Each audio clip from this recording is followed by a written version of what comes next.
In today's video, we're going to be taking a look at our final winter forecast. I know a lot of you have been waiting a long time for this one. It has actually been about 2 months since I released our most recent winter forecast, and now I'm ready to release our final winter forecast. It's important to note that we know a lot about December, we know a little bit about January, and we know not a whole lot about February, because obviously the closer the month, the more we know about it. So that is going to be important to note as we move forward. So probably December is going to be the most accurate, and then it's descending from there usually. But, anything can happen really.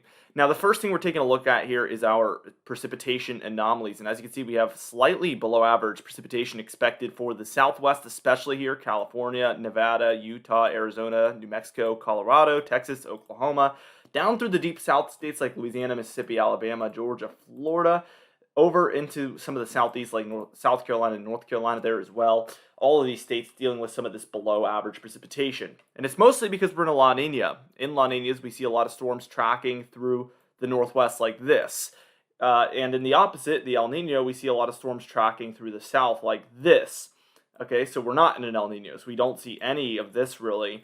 We see a lot of these storms coming through the northwest, sometimes coming through the east region here, but a lot of times we're going to see more of this type of a track, and this will lead towards the south being below average precipitation. So I hope that makes sense. It's pretty self-explanatory. And probably out of anything in the winter forecast, we're the most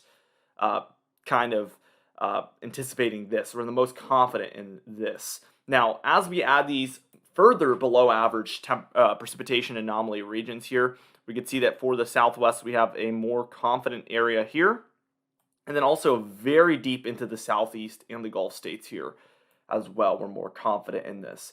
We're going to be probably missing out on many of these Miller A nor'easters that track through here, and this is going to lead towards less precipitation in these areas. So we're going to X that out. And also, again, we're going to be getting a lot less of these storms that move through this region. We're going to get a lot less of those, so we're Xing that one out as well. Hope that makes sense. Now, as we add our next layer, we can see our above average precipitation, because again, these storms are going to be moving through these regions a lot, and that's going to lead towards above average precipitation as we get these storms much more frequently. We have expanded this region here actually in the east to dip a lot further south here. As it appears, we're going to enter into a period of December where we see a lot of storms entering through these regions, leading towards plenty of precipitation throughout these areas. So we're going to get off to a very, very high precipitation start for these areas, which is going to give us a much better chance of having above average precipitation at the end of things for this area. Now, as we enter into our moderately above average precipitation regions, we see for the northwest here, we see moderately above average precipitation as we have these storms heading on shore. Washington, Oregon, Idaho, Montana, Wyoming, all of these areas dealing with this above average precipitation here. And then we have another region we're pretty confident in as well. And this area has grown quite a bit. We've made this area a lot bigger, and this area stretches across a lot of the Ohio Valley, almost the entire Ohio Valley, and a lot of the Northeast now as well. Even some coastal regions. It used to be a lot smaller, and it used to be up here mostly for these areas, maybe even just like a band like this, so a lot smaller and more exclusive. Now there's a lot more areas in this, including New York City, Boston, Philadelphia, Pittsburgh.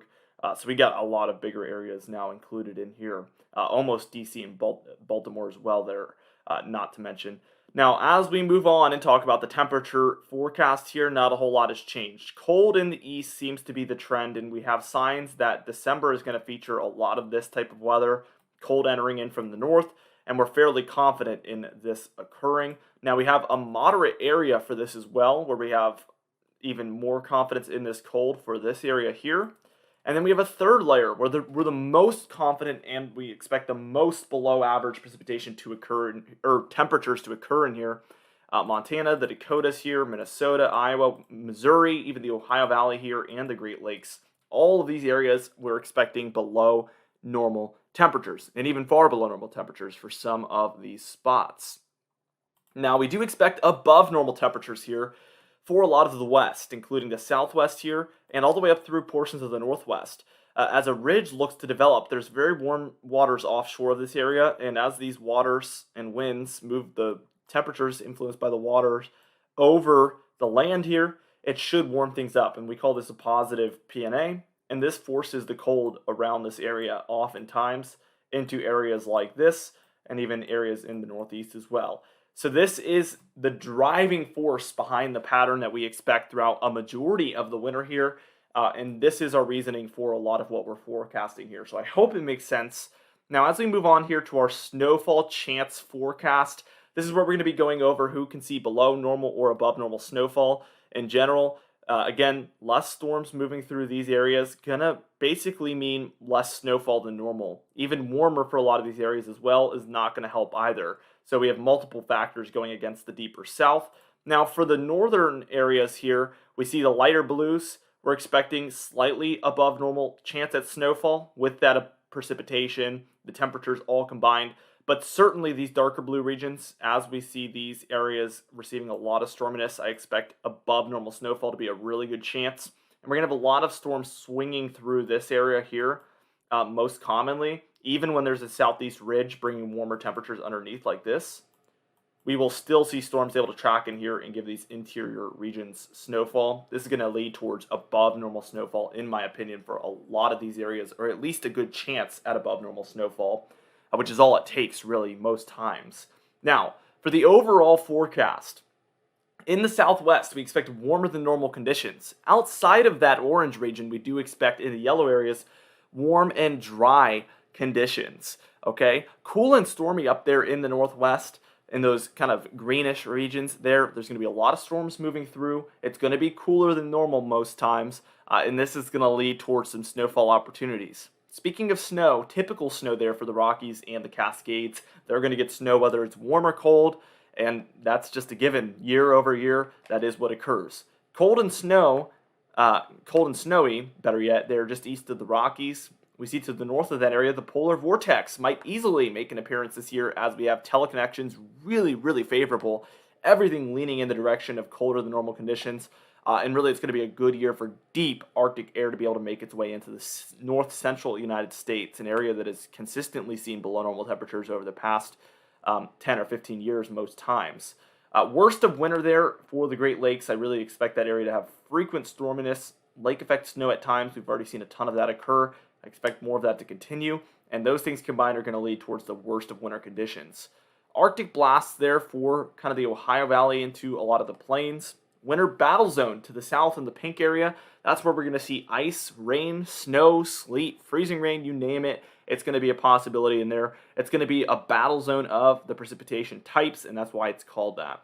Very dry to the south central and southeastern United States, the deeper south areas. This is an area where, again, those Miller A nor'easters are not going to be able to develop in here like in El Nino years, and it's going to lead towards likely below normal precipitation and snowfall in this area, if at all they even average getting snowfall.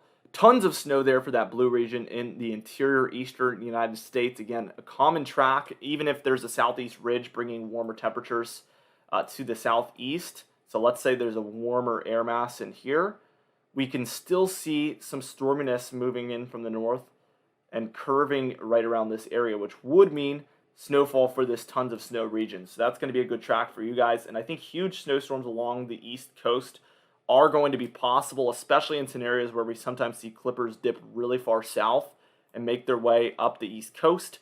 Sometimes we might see more of a southern slider work its way through this area and work its way northward, which would also lead towards the same thing. And sometimes we might just see a storm move all the way across the country kind of and bring snowfall to these areas. It really just depends, but I think huge snowstorms will be a possibility throughout this winter and certainly something to watch for here across December, January, and February. Anyway, that's it for this video. I'm so sad to announce this is our final winter forecast for this season. We have to wait months and months and months to make another one. Of course, next year we will be back at it, and I'm so excited for that already. Thank you guys so much for watching. Be sure to like the video if you did enjoy it. Leave a comment down below with your thoughts or any questions you might have. Or if you have any questions about your area, you can let me know as well in the comments. I appreciate all of those comments that you guys leave. Also, subscribe for daily weather uploads and even these winter forecasts every single year. I'll see you guys in the next video.